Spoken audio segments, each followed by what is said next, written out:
Saturday marked the first meeting at the Shoe between the Buckeyes and Badgers in nearly 3 years, and the result was very similar to that 38-7 Ohio State win in 2019. The Buckeyes' explosive offense that was on display against Toledo picked up right where they left off, as Maya Williams shows just the beginning of the running back's big day, plunging ahead for the 2-yard score. On the Badgers' opening drive, Tanner McAllister, he's not in a Wisconsin jersey. He comes down with a Graham Mertz pass for the Buckeyes' third turnover in 2 weeks, returning it 30 yards to the Wisconsin 16.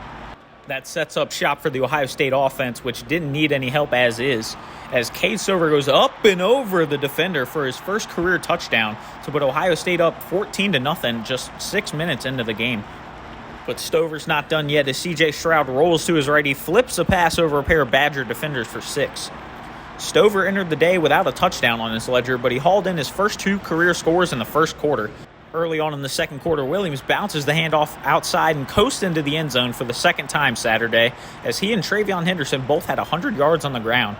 But the Badgers finally started to get their offense going a bit on their following drive, as Mertz's longest completion of the day goes 26 yards to Skylar Bell, setting up Mertz's 1-yard touchdown plunge on the old quarterback sneak to trim the deficit to 28-7.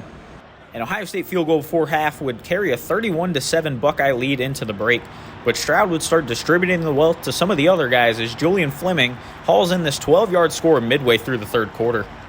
Stroud follows that up later in the third with an absolute dart to Emeka Egbuka, who he would connect with again for a 32-yard catch and run in the fourth, as Stroud finished his day 17 of 27 with 281 yards, 5 touchdowns, and his first interception of the season.